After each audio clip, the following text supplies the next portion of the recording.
Assalamualaikum warahmatullahi wabarakatuh. Ismi Ahmad Syadili. Ana talibun fi Jami'ati Syahnurjati min qismi ta'limi lughatil arabiyyah. Fi hadhil fursati uridu an uqaddima ilaikum 'anil mawdu'ati allati tata'allaqu bi mu'asyirati tahqiqi al-kifayah fi ta'limi al-lughatil arabiyyah bi madrasatil mutawassitatil islamiyah. Al-mawdu'ul awal yakni al-kifayatu fi tanmiyati mu'asyirati tahqiqil kifayati. Nah, sebelum kita mengetahui cara mengembangkan IPK atau indikator pencapaian kompetensi, labudda alaina an nafhama awalan adadan minal mufradatil lati tata'allaqu biha. Al-mufradat hunaka indikator ya. Kemudian KKO, HOTS, kemudian kecakapan hidup abad 21, PPK dan literasi.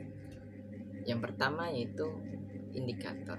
Apa itu indikator? Ma huwa al-mu'asyirat. Indikator merupakan sebuah rumusan yang menggambarkan karakteristik, kemudian ciri dan juga perbuatan ataupun respon dari peserta didik sebagai penanda pencapaian KD atau kompetensi dasar, yang mana ini ditandai oleh perubahan perilaku dari si peserta didik. Nah, itulah yang dinamakan indikator.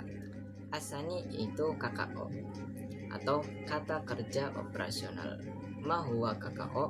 Nah, KKO itu adalah sebuah kata kerja yang menyatakan aktivitas yang mana ini merupakan bagian dari teori taksonomi dalam pendidikan.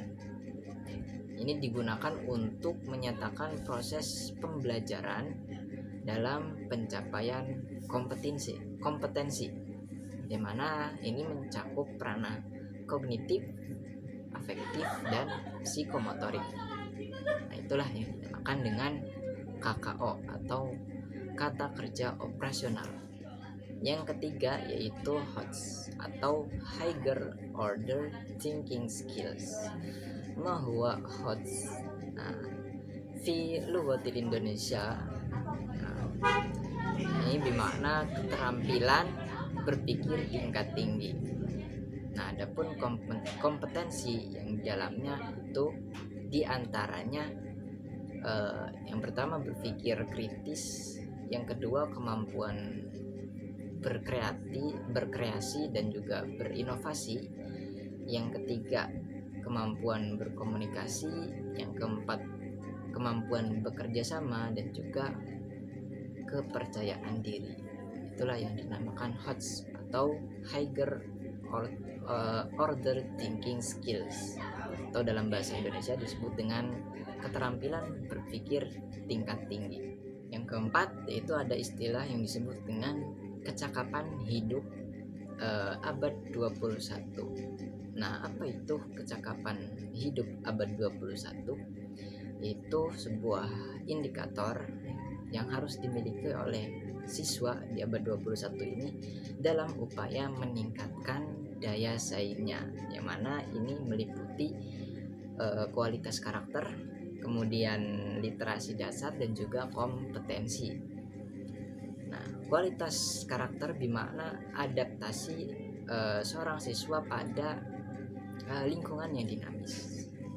Adapun literasi dasar bermakna keterampilan atau penerapan keterampilan sehari-hari oleh siswa, seperti halnya membaca, menyampaikan informasi dan lain sebagainya. Sedangkan kompetensi dalam hal ini bermakna kemampuan seorang siswa dalam memecahkan masalah yang kompleks. Nah, itu sedikit penjelasan tentang kecakapan hidup abad 21. Istilah yang selanjutnya yaitu PPK atau penguatan pendidikan karakter. Nah, mahua PPK? Nah, PPK adalah gerakan pendidikan di sekolah untuk memperkuat karakter siswa melalui olah hati atau etik, kemudian olah rasa atau estetis, olah pikir atau literasi, dan olahraga atau kinestetik dengan dukungan pelibatan publik dan kerjasama antar sekolah, keluarga, dan juga masyarakat. Nah, itu definisi singkat tentang PPK. Adapun keterangan lebih lanjut tentang tadi ya olah hati, olah rasa, olah pikir, dan olahraga bisa dilihat dalam gambar berikut ini.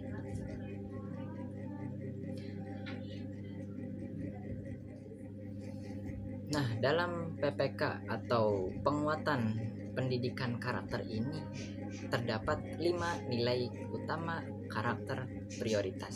Yang pertama, religius. Ini mencerminkan keberimanan terhadap Tuhan Yang Maha Esa. Yang kedua, nasionalis, yakni menempatkan kepentingan bangsa dari negara di atas kepentingan diri dan kelompoknya. Yang ketiga yaitu gotong royong, yaitu mencerminkan tindakan menghargai semangat kerjasama dan bahu-membahu dalam menyelesaikan persoalan. Ini secara bersama-sama tentunya.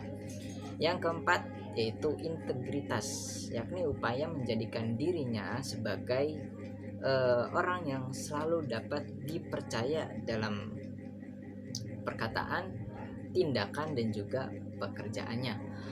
Dan yang kelima yaitu mandiri, artinya tidak bergantung pada orang lain dan menggunakan tenaga, pikiran, waktu untuk merealisasikan harapan dan juga cita-citanya.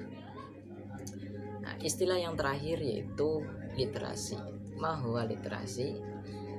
Secara umum, literasi ini merupakan keterampilan dalam menerima informasi, kemudian mengolahnya serta menyampaikannya. Adapun dalam definisi lain disebutkan bahwasanya literasi ini merupakan keterampilan seorang dalam hal membaca, menulis, berbicara, menghitung, serta kemampuan dalam menyelesaikan masalah.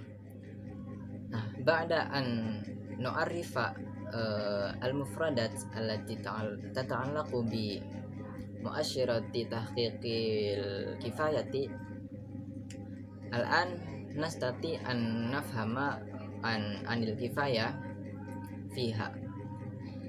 Nah, dalam mengembangkan IPK ada beberapa langkah yang harus dilakukan oleh seorang guru. Di sini terdapat 6 langkah.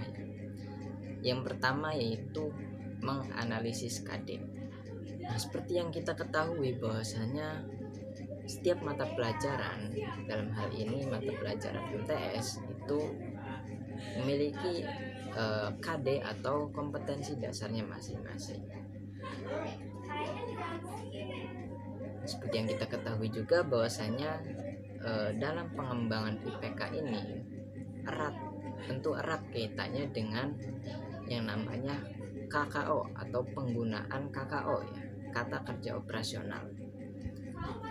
Nah, dalam penggunaan KKO ini guru harus memperhatikan yang namanya kompetensi dasar yang tersedia di mata pelajaran tertentu, seperti halnya dalam mata pelajaran bahasa Arab, yang mana kompetensi dasarnya ini diambil dari KMA nomor 183 tahun 2019.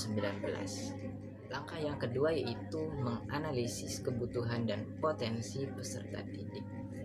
Nah, guru itu harus mengetahui bagaimana kebutuhan dan juga potensi yang dimiliki peserta didik agar apa yang dibutuhkan oleh peserta didik atau potensi yang dimiliki oleh peserta didik ini dapat terpenuhi.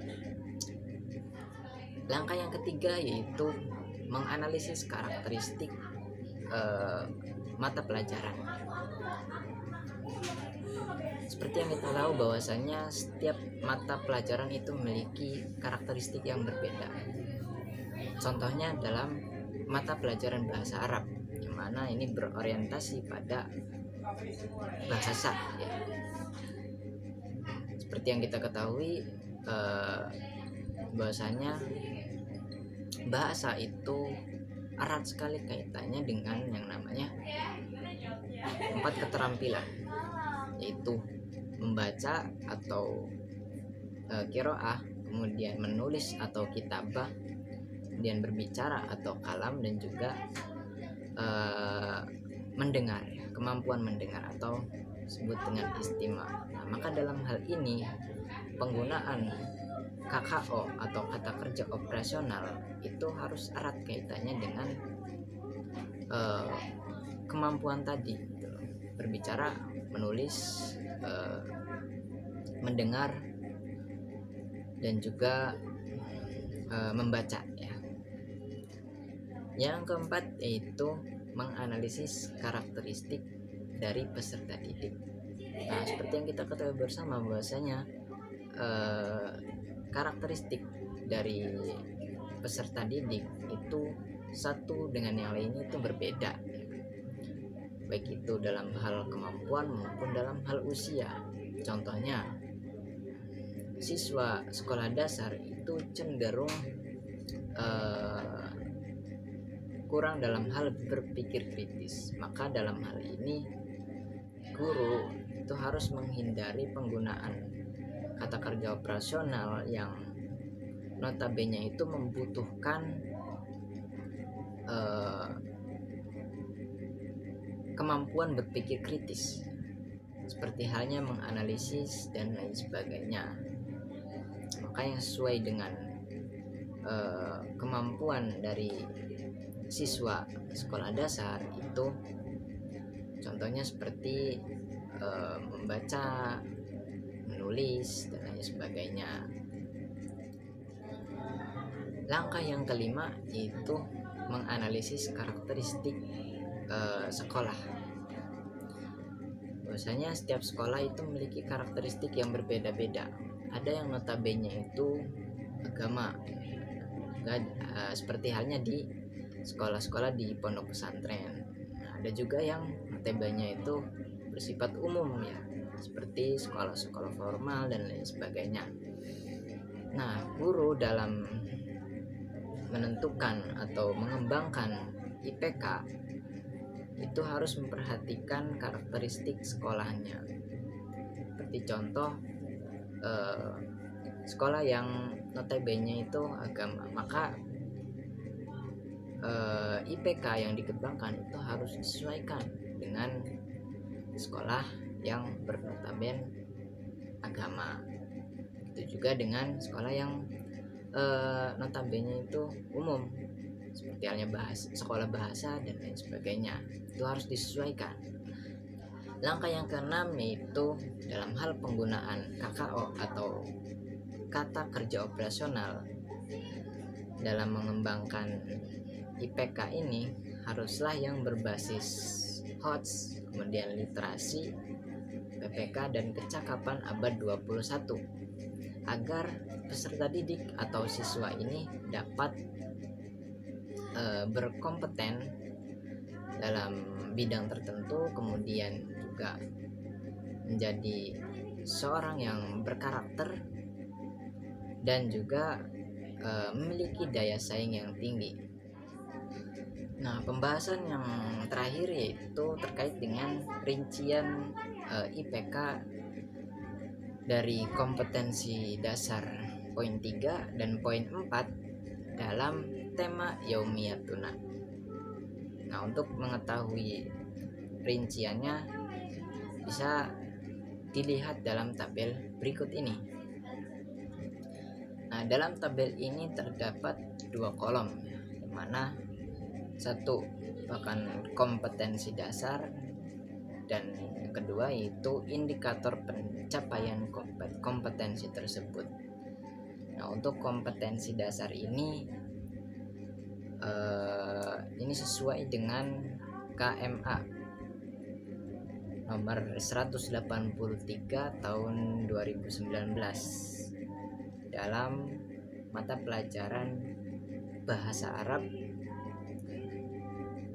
kelas 8, tentu pada tema Yaumiyatuna. Nah, sedangkan indikator pencapaian kompetensi ini ya dari mulai poin 3.3.1 dan seterusnya itu dikembangkan melalui tahap-tahap yang sudah tadi saya jelaskan, seperti halnya harus menyesuaikan dengan kompetensi dasar, kemudian menyesuaikan dengan karakteristik mata pelajarannya, dan juga dalam penggunaan KKO yang berbasis HOTS, literasi, PPK, dan kecakapan hidup abad 21. Nah, mungkin itu saja yang bisa saya jelaskan dalam pembahasan IPK ini. Semoga bermanfaat.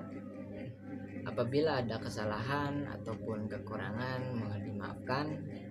Wallahul muwaffiq ila aqwamit thoriq. Assalamualaikum warahmatullahi wabarakatuh.